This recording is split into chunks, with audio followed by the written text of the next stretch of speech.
बिस्मिल्लाहिर्रहमानिर्रहीम, अस्सलाम वालेकुम। मैं शाहिद सकलैन हूँ। आप मुझे मेरे यूट्यूब चैनल फेसबुक पेज पे देख रहे हैं। आज 3 जनवरी है और हफ्ते का दिन है। कराची माई कुलाची एक मेन होल से लाशें मिली थी, 4 लाशें थी और उनके हवाले से कोई समझ नहीं आ रही थी ये किसकी लाशें हैं। इन लाशों के ऊपर बताया गया कि कंबल डाला गया था और उसके ऊपर पत्थर रखे गए थे, कोई पता नहीं चल रहा था। बहरहाल किसी ने वो लाशें देखी, पुलिस को इन्फॉर्म किया, पुलिस वहाँ पे पहुँची और पुलिस ने वो लाशें अपनी कस्टडी में ली और उसके बाद हस्पताल मुंतकिल कर दी ताकि उनकी शिनाख्त की जा सके और उनका पता चलाया जा सके कि आखिर इन बेचारों के साथ मामला क्या हुआ है। ज़ाहिर है जब अस्पताल शिफ्ट किया गया तो फिर उनका पोस्टमार्टम भी किया गया। पोस्टमार्टम में क्या कुछ आया वो लाशें समझ नहीं आ रही थी किसकी हैं, क्योंकि उनके साथ कोई शिनाख्ती अलामत या कोई शिनाख्ती दस्तावेज़ मौजूद नहीं थी जिससे पता चल सके कि ये लाशें किसकी हैं। बहरहाल अब इस हवाले से डेवलपमेंट हो चुकी है। अब से थोड़ी देर पहले जो है वो ख़बर आई है कि इन लाशों की एक तो शिनाख्त हो गई है। इन लाशों के जो घर वाले हैं वो भी पहुँच गए हैं थाने। उन्होंने जो है वो कुछ मीडिया वालों से भी गुफ्तगू की है और उन्होंने बताया है कि मामला क्या हो सकता है, क्या कुछ है। आज की इस वीडियो में ज़रा इस हवाले से तफसील आपके साथ शेयर करेंगे। बहरहाल जी,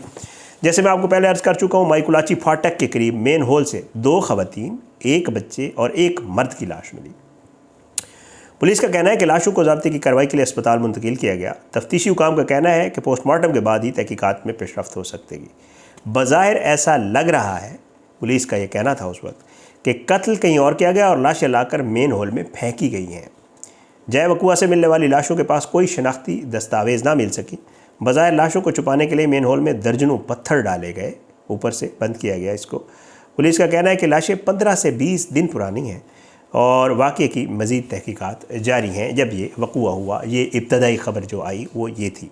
उसके बाद वज़ीर आला सिंध ने इसका नोटिस लिया जनाब, और मुराद अली शाह साहब ने माई कुलाची के करीब गटर से मिलने वाली वाक़े का नोटिस लिया और गहरे रंज व गम का इजहार किया। उन्होंने पुलिस और मुतल्लिक़ा इदारों को जो है वो डायरेक्शंस दी, तहकीकात का हुक्म दिया और कहा कि वाक़े के तमाम पहलुओं से जायज़ा लेकर ज़िम्मेदारों का तयन किया जाए। मुराद अली शाह ने रिपोर्ट फौरी पेश करने का हुक्म दिया। उन्होंने कहा कि सिंध हुकूमत मुतासर ख़ानदानों को इंशाअल्लाह फ़राहम करेगी इंसाफ और शहरियों को जान माल का तहफ़्फ़ुज़ हुकूमत की अव्वलीन ज़िम्मेदारी होती है। ये उन्होंने कहा कि है, लेकिन मैं कहता हूँ होती है। अच्छा, उसके बाद जी शिनाख्त जो है वो हो गई। वो इस तरह कि जी पहले कहा गया कि 2 लाशें जो है वो बच्चों की हैं, 1 खातून और 1 मर्द है, लेकिन जब शिनाख्त हुई तो थोड़ा सा मामला डिफरेंट था। कैसे? पुलिस ने जो की थी वो पहले ये थी। पुलिस ये कहती है कि माई कुलाची मेन होल से मिलने वाली लाशों की शिनाख्त हो गई है और जो है इनका शोहर जो है वो घर से गायब है, जिसे तलाश किया जा रहा है। DIG असद रज़ा साहब ने स्टेटमेंट दिया कि जहाँ भाग अफराद जो है वो खारा दर के रिहायशी हैं। खातून की बहन ने पुलिस से रब्ता करके लाशों की शिनाख्त की है। लाश खातून अनीला और उसके 3 बच्चों की है। खातून न्यू ईयर नाइट पे घर से निकली और लापता हो गई। दीगर की शिनाख्त किश्वर ज़ारा, कुनैन अली और हसनैन के नाम से हुई, ये पुलिस ने बताया। और जो है ये गुज़श्ता रोज़ लाशें मिली थी और सरकार की मुद्दत में डॉक्स थाने में इसका मुकदमा दर्ज किया गया था। 2 लाशें लड़कों, 1 लड़की और 1 खातून की है। मकतूलैन की जो उम्रें हैं वो 10 साल, 15 साल, 16 साल और 40 साल की है। लाशों पर तेज़ धार और आले और तशद्दुद के निशानात हैं।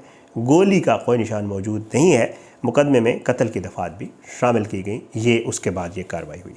अच्छा, उसके बाद ये हुआ जनाब कि पोस्टमार्टम जो है अपना पोस्टमार्टम रिपोर्टें जो है वो भी पोस्टमार्टम भी किया गया। उसकी भी हवाले से कहा गया कि जी इसके पोस्टमार्टम के बाद जो है मैं आपको बता चुका हूँ कि इन लाशों को जो है अपना तशद्दुद किया गया है और तशद्दुद करने के बाद मारा गया है। अब उसके बाद इनका जो है जो लवाहिकीन हैं वो डॉक्स थाने पहुँचे हैं। मकतूला के भाई हैं मुस्तफ़ा, उन्होंने मौक़िफ़ अख्तियार किया है कि हमारी किसी से कोई दुश्मनी नहीं थी। अभी ये थोड़ी देर पहले की डेवलपमेंट है। बहन से 1 हफ़्ता कबल आखिरी बात फ़ोन पे बात हुई थी।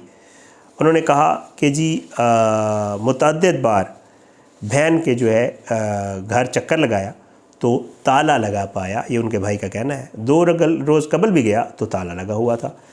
30 दिसंबर से बहन का मोबाइल फ़ोन भी बंद था।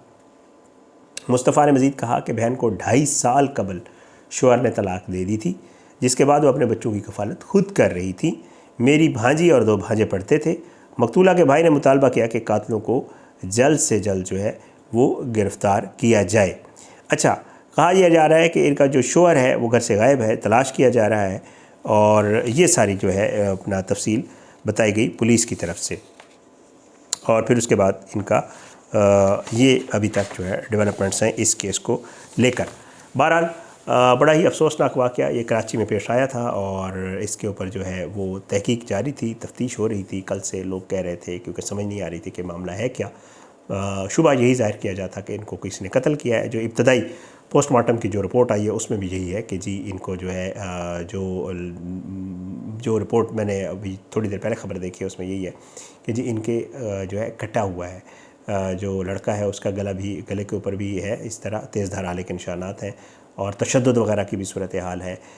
तो इसके हवाले से कहा यह जा रहा है कि इनको किसी ने कहीं और, जैसे मैं आपको पहले बताया, पुलिस ने कहा है कि किसी ने कहीं और मार के इनको यहाँ पर डाला है। पुलिस मुख्तलिफ़ तरीक़ों से इसकी तफ्तीश कर रही है। शोहर के हवाले से उसके भाई ने वाज़े तौर पे बता दिया कि जी शोहर तो तलाक़ दे चुका है, ये तो ख़ुद अपनी कफ़ालत कर रही थी। अब इन बेचारों को घर से किसी ने, ये बाहर कहीं जा रहे थे, वहाँ पे किसी ने इनको पकड़ा है, उसके बाद इनको कत्ल किया है और यहाँ ला के फेंका है, या जो भी मामला है उसके ऊपर जो है वो पुलिस मज़ीद जो है वो इन्वेस्टिगेशन कर रही है।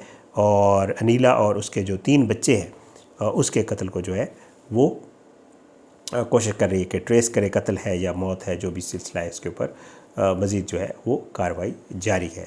ये सारी सूरत हाल थी जी इस केस को लेकर। बहरहाल आपसे दरख्वास्त है कि अगर आपने मेरा अब तक यूट्यूब चैनल सब्सक्राइब नहीं किया तो मेरे यूट्यूब चैनल को सब्सक्राइब करें। फेसबुक पेज पे वीडियोज़ अपलोड होती हैं, आप फेसबुक पेज को भी फॉलो कर सकते हैं। मैं मुख्तलिफ़ सोशल मीडिया प्लेटफॉर्म्स पे मौजूद हूँ, आप मुझे वहाँ पे जो है वो भी फॉलो कर सकते हैं। अपना फ़ीडबैक जो है वो कमेंट्स की सूरत में, मैसेजेस की सूरत में, सोशल मीडिया मैसेजेस की सूरत में मुझे ज़रूर दिया करें। आपका फ़ीडबैक मेरे लिए हमेशा मैटर करता है और मेरी कोशिश ये होती है कि मैं उसके ऊपर जो है वो अपना जो भी आपका फ़ीडबैक होता है उसके मुताबिक अपने आप को बेहतर करने की ज़रूर कोशिश करता हूँ। बहरहाल एक कल गलती हुई, उसका एक्चुअली दिसंबर का महीना चल रहा था तो मेरा ख़्याल से कल मैंने फिर बाद में देखा भी सही, आप में से कुछ लोगों ने मुझे लिखा हुआ था वीडियो के नीचे कि मैंने कल 2 दिसंबर कह दिया था, 2 जनवरी था। तो हो जाता है, इंसान है, ज़ाहिर बात है, सारा दिन काम काज में लगे होते हैं और जब वीडियो करने लगते हैं तो बहुत सारी चीज़ें चल रही होती हैं, तो इसलिए बाज़ दफ़ा गलती की गुंजाइश होती है, इंसान से हो जाती है। तो वो भी मैंने कहा आपके साथ क्लियर कर दूँ।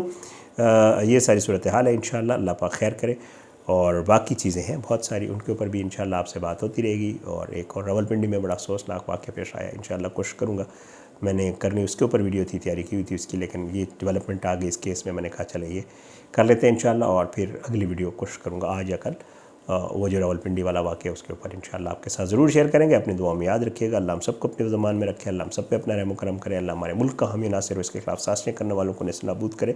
अल्लाह जो है वो ज़ालिमों को इबरत का निशान बनाए, मज़लूमों को इंसाफ मिले। अगली वीडियो तक के लिए मुझे इजाज़त दें, अपनी दुआओं में याद रखिएगा। इंशाअल्लाह मुलाकात ज़रूर होगी, लेकिन बशर्ते ज़िंदगी। पाकिस्तान जिंदाबाद। अल्लाह हाफ़िज़।